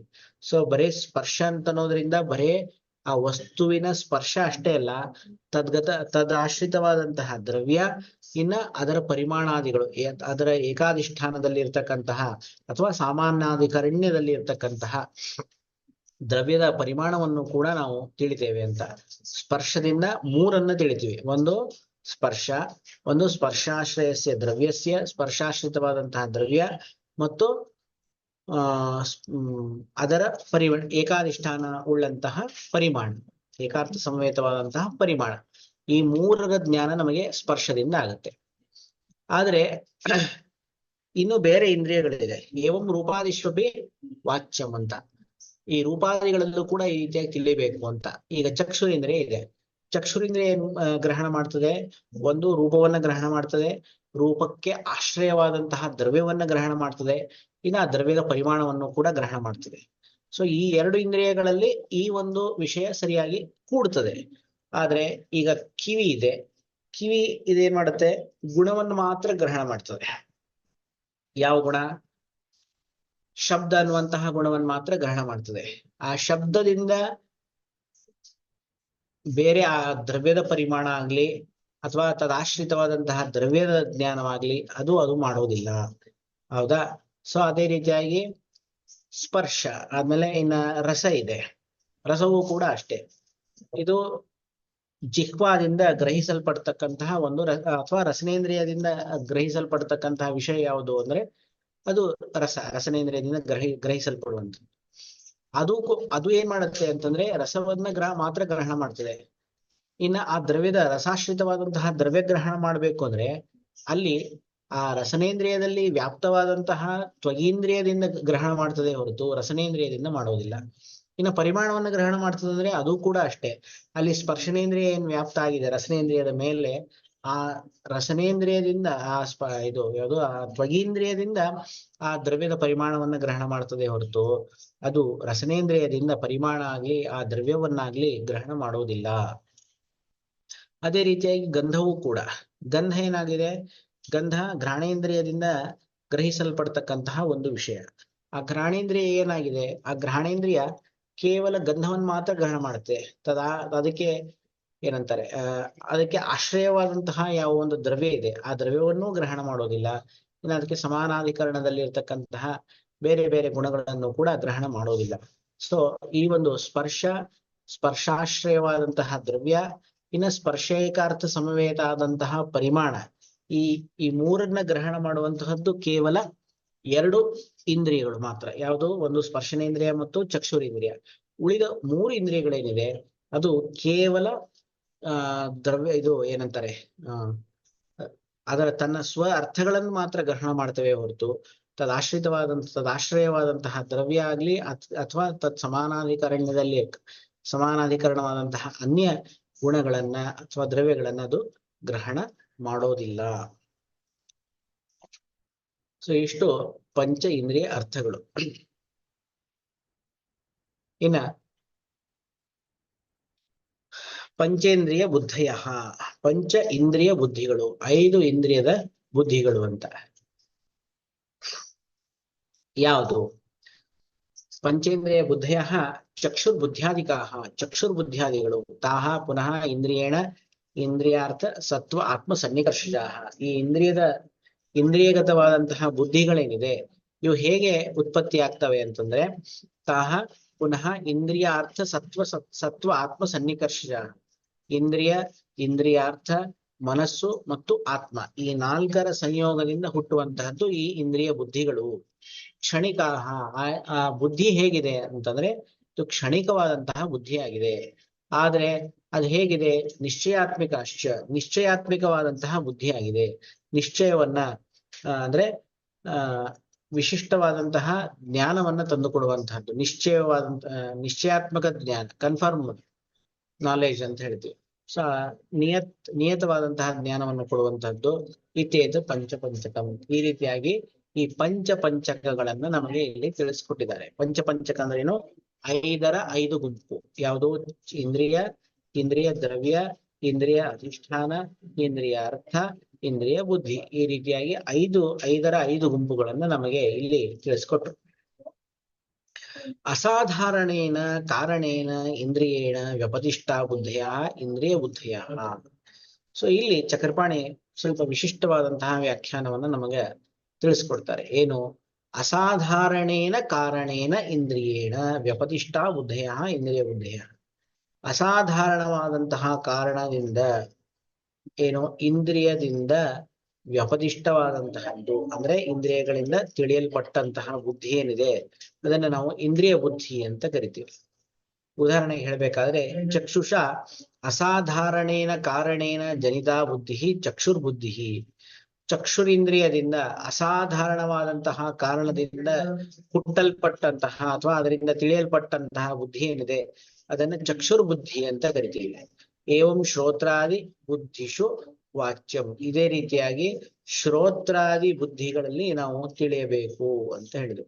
ಅಂದ್ರೆ ಶ್ರೋತ್ರಾದಿ ಬುದ್ಧಿಗಳು ಅಂತಂದ್ರೆ ಈಗ ಚಕ್ಷುರ್ ಬುದ್ಧಿ ಇದ್ದಂಗೆ ಅಲ್ಲಿ ಶ್ರೋತ್ರ ಬುದ್ಧಿ, ಘ್ರಾಣ ಬುದ್ಧಿ, ಆಮೇಲೆ ರಸನಾ ಬುದ್ಧಿ, ಆಮೇಲೆ ಇದು ಸ್ಪರ್ಶನ ಬುದ್ಧಿ ಅಂತ ಈ ರೀತಿಯಾಗಿ ಒಂದೊಂದು ಇಂದ್ರಿಯಗಳು ತಮ್ಮ ತಮ್ಮ ವಿಷಯಗಳನ್ನ ಮನಸ್ಸಿನ ಸಹಾಯದಿಂದ ಆತ್ಮನಿಗೆ ಏನೊಂದು ಬುದ್ಧಿಯನ್ನ ತಂದು ಕೊಡ್ತಾವೋ ಆಯಾ ಇಂದ್ರಿಯಗಳಿಗೆ ಅನುಗುಣವಾದಂತಹ ಬುದ್ಧಿಯನ್ನ ನಾವು ತಿಳಿಯಬೇಕು ಅಂತ. ಈಗ ಚಕ್ಷುರ್ಬುದ್ಧಿ ಆದವು ಉಪದಿಶ್ಯತೆ. ಇಲ್ಲಿ ಮತ್ತೆ ಬುದ್ಧಿಯನ್ನ ತಿಳಿಸುವಾಗ ಏನ್ ಮಾಡಿದ್ರು ಅಂದ್ರೆ ಚಕ್ಷುರ್ಬುದ್ಧ್ಯಾದಿಕ ಅಂತ ಹೇಳಿದ್ರು. ಈ ಚಕ್ಷುರ್ಬುದ್ಧಿಯನ್ನೇ ಯಾಕೆ ಮೊದ್ಲು ಹೇಳ್ಬೇಕು? ಬೇರೆ ಬುದ್ಧಿಗಳನ್ನ ಮೊದ್ಲು ಹೇಳ್ಬೋದಾಗಿತ್ತಲ್ಲ. ಯಾಕ ಈಗ ಮಹಾಭೂತವನ್ನ ಅಥವಾ ಇಂದ್ರಿಯ ದ್ರವ್ಯಗಳನ್ನ ಹೇಳ್ಬೇಕಾದ್ರೆ ಏನ್ ಮಾಡಿದ್ರು? ಉತ್ಪತ್ತಿ ಕ್ರಮದಲ್ಲಿ ಹೇಳ್ಕೊಟ್ರು. ಆದ್ರೆ ಇಂದ್ರಿಯವನ್ನ ಹೇಳ್ಬೇಕಾದ್ರೆ ಹೆಂಗ ಚಕ್ಷುಶ್ರೋತ್ರ ಅಂತ ಹೇಳಿದ್ರು, ಇಲ್ಲೂ ಕೂಡ ಚಕ್ಷುರ್ಬುದ್ಧ್ಯಾದಿಕಾಹ ಅಂತ ಅನ್ನೋದ್ರಿಂದ ಏನ್ ಮಾಡ್ತಾರೆ? ಮೊದಲು ಚಕ್ಷುರ್ಬುದ್ಧಿಯನ್ನೇ ತಿಳಿಸ್ಕೊಡ್ತಾರೆ.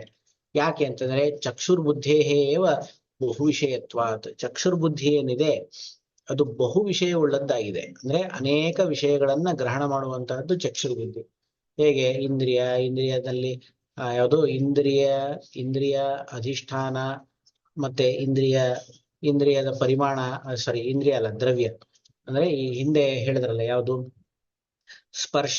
ಸ್ಪರ್ಶಾಶ್ರಯ ದ್ರವ್ಯ, ಮತ್ತೆ ಇಲ್ಲಿ ಹೇಳ್ಬೇಕು ಅಂದ್ರೆ ರೂಪಾಶ್ರಯವಾದಂತಹ ದ್ರವ್ಯ ಮತ್ತು ಅದರ ಪರಿಮಾಣ ಇತ್ಯಾದಿ ಅನೇಕ ವಿಷಯಗಳನ್ನ ಈ ಚಕ್ಷುರ್ಬುದ್ಧಿ ಅನ್ನೋದು ಗ್ರಹಣ ಮಾಡ್ತಾ ಇರೋದ್ರಿಂದಾಗಿ, ಮತ್ತೆ ಇಂದ್ರಿಯಗಳಲ್ಲಿ ಪ್ರಧಾನವಾದಂತಹ ಇಂದ್ರಿಯ ಆಗಿರೋದ್ರಿಂದಾಗಿ ಆ ಇಂದ್ರಿಯ ಜನ್ಯ ಬುದ್ಧಿ ಆಗಿರೋದ್ರಿಂದಾಗಿ ಇದನ್ನ ಏನ್ ಮಾಡ್ತಾ ಇದ್ದಾರೆ, ಮೊದಲು ಈ ವಿಷಯ ಬುದ್ಧಿಯನ್ನ ತಿಳಿಸ್ಕೊಡ್ತಾ ಇದ್ದಾರೆ.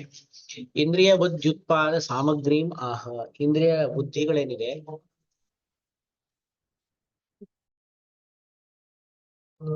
ಈ ಇಂದ್ರಿಯ ಬುದ್ಧಿಗಳೇನಿದೆ, ಆ ಇಂದ್ರಿಯ ಬುದ್ಧಿಗಳು ಉತ್ಪತ್ತಿ ಆಗ್ಲಿಕ್ಕೆ ಸಾಮಗ್ರಿಗಳು ಯಾವುದು ಅಂತ ತಿಳಿಸ್ಕೊಡ್ತಾರೆ. ತಾಹ ಪುನಃ ಇತಿ. ಇಲ್ಲಿ ತಾಹ ಪುನಃ ಇಂದ್ರಿಯಾರ್ಥ ಸತ್ವಾತ್ಮ ಸನ್ನಿಕರ್ಷಜಾಹ ಅಂತ ಹೇಳಿದ್ರು. ಈ ಇಂದ್ರಿಯ ಬುದ್ಧಿ ಏನಾಗ್ತಾ ಇದೆ, ಅದು ಇಂದ್ರಿಯಾರ್ಥ ಸತ್ವ ಮತ್ತು ಆತ್ಮ ಇವುಗಳ ಸನ್ನಿಕರ್ಷದಿಂದ ಆ ಇಂದ್ರಿಯ ಬುದ್ಧಿ ಅಂತ ಅನ್ನೋದು ಹುಟ್ಟುತ್ತಾ ಇದೆ. ಸನ್ನಿಕರ್ಷ ಸಂಬಂಧ. ಈ ಸನ್ನಿಕರ್ಷಜಾಹ ಅಂತಂದಾಗ ಈ ಸನ್ನಿಕರ್ಷ ಶಬ್ದಕ್ಕೆ ಏನ್ ಅರ್ಥ ಅಂತಂದ್ರೆ ಸಂಬಂಧ. ಸಂಬಂಧದಿಂದ ಹುಟ್ಟುತ್ತದೆ. ಸಾಚ ಕ್ವಚಿತ್ ಸಂಯೋಗ ಕ್ವಚಿತ್ ಸಮವಾಯ ತೇನ ಚಕ್ಷುರ್ ಬುದ್ಧ್ಯಾದೌ ಆತ್ಮ ಮನಸ ಸಂಯುಜ್ಯತೆ. ಮನ ಇಂದ್ರಿಯೇಣ ಇಂದ್ರಿಯಂ ಅರ್ಥೇನ ಶ್ರೋತ್ರ ಬುದ್ಧೌತು ಶ್ರೋತ್ರ ಶಬ್ದಯೋ ಸಮವಾಯ ಇತಿ ವಿಶೇಷ. ಈ ಒಂದು ವಾಕ್ಯದಲ್ಲಿ ಸ್ವಲ್ಪ ವಿಶಿಷ್ಟವಾದಂತಹ ಅಂಶ ಇದೆ. ಏನು? ಸನ್ನಿಕರ್ಷ ಅಂತ ಅನ್ನೋದು ಒಂದು ಸಂಬಂಧ. ಇಂದ್ರಿಯಕ್ಕೂ ಇಂದ್ರಿಯಾರ್ಥಕ್ಕೂ ಇರುವಂತಹ ಸಂಬಂಧವನ್ನ ಒಟ್ಟು 6 ಬಗೆಯಲ್ಲಿ ಹೇಳ್ತಾರೆ. ಏನು? ಒಂದು ಸಂಯೋಗ, ಇನ್ನೊಂದು ಸಂಯುಕ್ತ ಸಂಯೋಗ, ಆಮೇಲೆ ಯಾವುದು ಸಂಯುಕ್ತ ಸಮವಾಯ, ಸಂವೇದ ಸಮವಾಯ, ವಿಶೇಷಣ ವಿಶೇಷ ಭಾವ ಅಂತ ಈ ರೀತಿಯಾಗಿ 6 ಒಂದು ಬಗೆಯ ಸನ್ನಿಕರ್ಷಗಳನ್ನ ಹೇಳ್ತಾರೆ. ಇಲ್ಲಿ ಸನ್ನಿಕರ್ಷ ಸಂಬಂಧ, ಸನ್ನಿಕರ್ಷ ಅಂತ ಅನ್ನೋದು ಸಂಬಂಧ ಅಂತ ಹೇಳಿದ್ರು. ಆ ಸಂಬಂಧ ಹೇಗಿದೆ ಅಂತಂದ್ರೆ ಸಚ ಕ್ವಚಿತ್ ಸಂಯೋಗ ಸಂಬಂಧದಿಂದ ಹೇಳ್ತೀವಿ. ಹೇಗೆ ಅಂತಂದ್ರೆ, ಈಗ ಚಕ್ಷುಷ ಘಟಜ್ಞಾನೆ ಸಂಯೋಗ ಸನ್ನಿಕರ್ಷ ಅಂತ ಹೇಳ್ತೀವಿ. ಈ ಕಣ್ಣಿಂದ ಒಂದು ಘಟಜ್ಞಾನ ಆಗ್ಬೇಕಾಗಿದೆ. ಘಟಜ್ಞಾನ ಆಗ್ಬೇಕಾದ್ರೆ ಅಲ್ಲಿ ಸಂಯೋಗ ಅಂತ ಅನ್ನೋದು ಸನ್ನಿಕರ್ಷ ಅಂತ ಹೇಳ್ತೀವಿ. ಅಂದ್ರೆ ಈ ಕಣ್ಣೇನಾಗಿದೆ, ಕಣ್ಣೇನ್ ಮಾಡ್ತಾ ಇದೆ, ಆ ಘಟದ್ರವ್ಯವನ್ನ ಗ್ರಹಿಸ್ತಾ ಇದೆ. ಆ ಚಕ್ಷು ಮತ್ತು ಘಟದ ಸಂಯೋಗ ಆಗ್ತಾ ಇರೋದ್ರಿಂದಾಗಿ ಅಲ್ಲೇನಾಯ್ತು, ಸಂಯೋಗ ಅಂತ ಅನ್ನೋದು ಸನ್ನಿಕರ್ಷ ಅಂತ ಆಯ್ತು.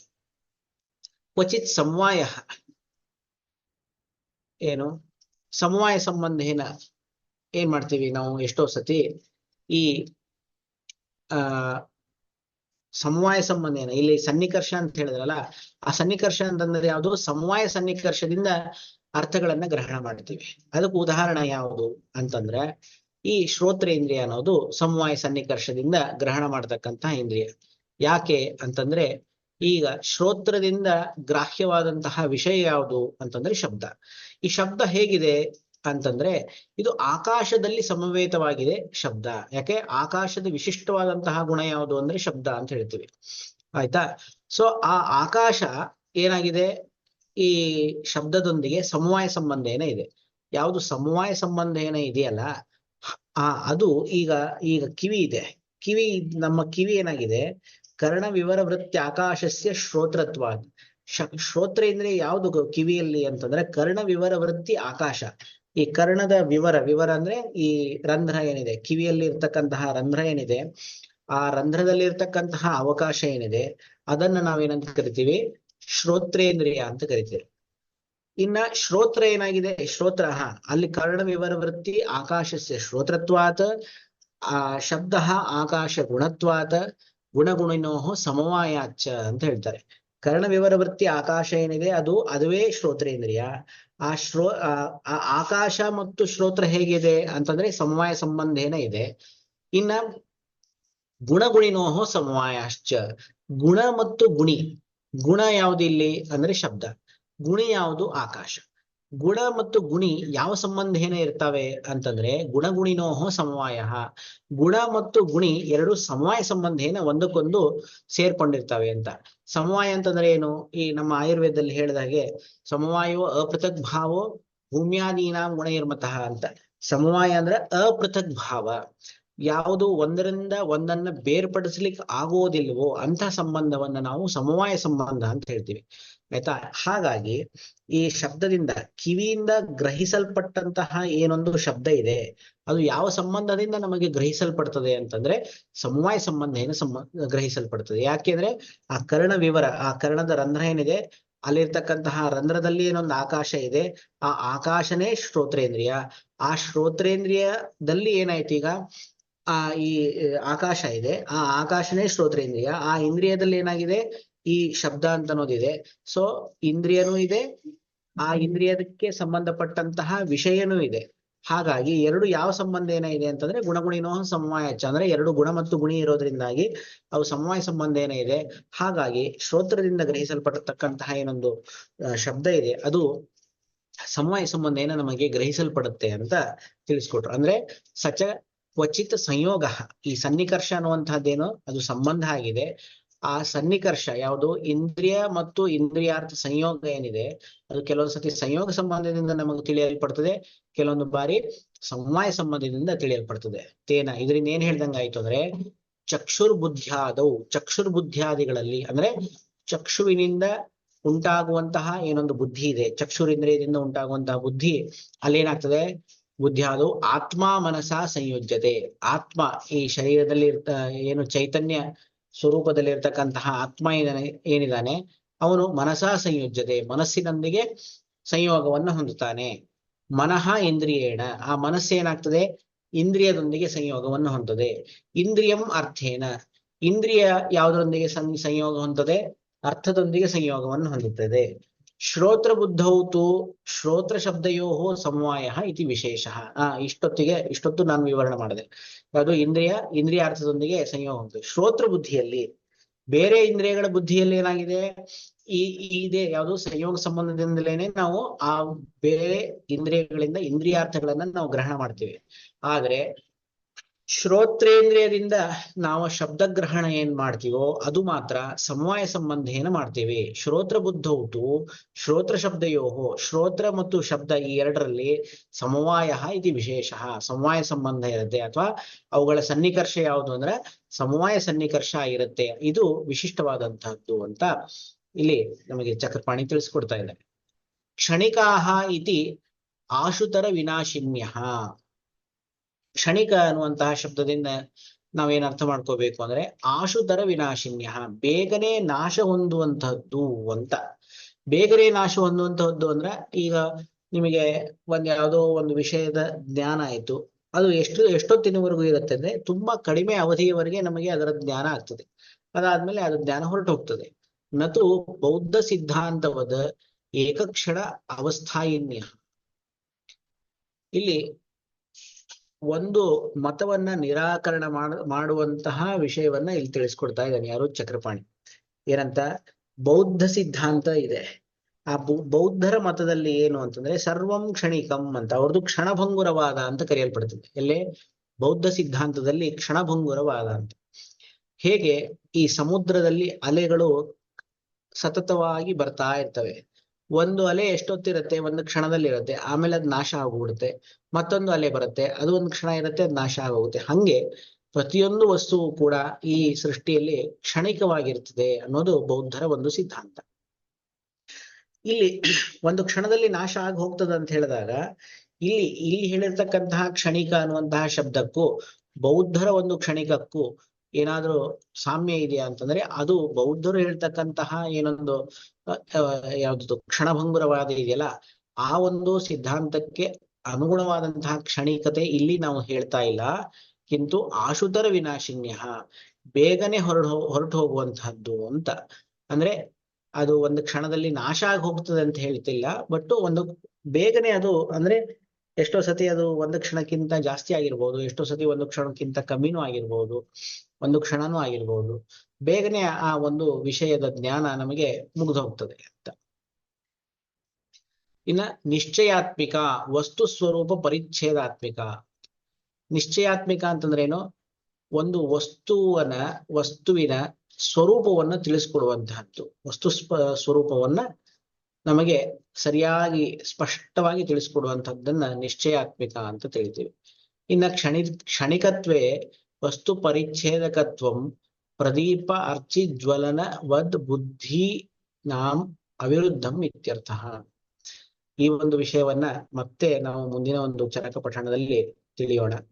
ಸೊ ಇಷ್ಟು ಈ ಪಂಚೇಂದ್ರಿಯ ಪಂಚಪಂಚಕಗಳನ್ನ ನಾವು ಇಲ್ಲಿ ನೋಡಿದ್ದೀವಿ. ಈ 2-3 ವಾಕ್ಯಗಳು ಯಾವುದು ಕ್ಷಣಿಕಾಹ ಇತಿ ಆಶುತರ ವಿನಾಶಿನ್ಯ, ಅಲ್ಲಿಂದ ಶುರು ಮಾಡಿಕೊಂಡು ಪ್ರದೀಪಾರ್ಚಿ ಜ್ವಲನ ಬುದ್ಧೀನಾಂ ಅವಿರುದ್ಧಂ ಇತ್ಯರ್ಥ ಇಲ್ಲಿವರೆಗೆ ಏನೊಂದು ವಾಕ್ಯ ಇದೆ. ಇವುಗಳ ವಿಶಿಷ್ಟವಾದಂತಹ ಅಂಶಗಳನ್ನ ಮತ್ತೆ ಮುಂದಿನ ಒಂದು ಚರಕ ಪಠಣದಲ್ಲಿ ತಿಳಿಯೋಣವಂತೆ. ಇವತ್ತಿನ ಈ ಒಂದು ಚರಕ ಪಠಣವನ್ನ ರಾಗಾದಿರೋಗಾನ್ ಶ್ಲೋಕವನ್ನ ಪಠಣ ಮಾಡುವುದರ ಮುಖಾಂತರ ಮುಕ್ತಾಯಗೊಳಿಸೋಣ.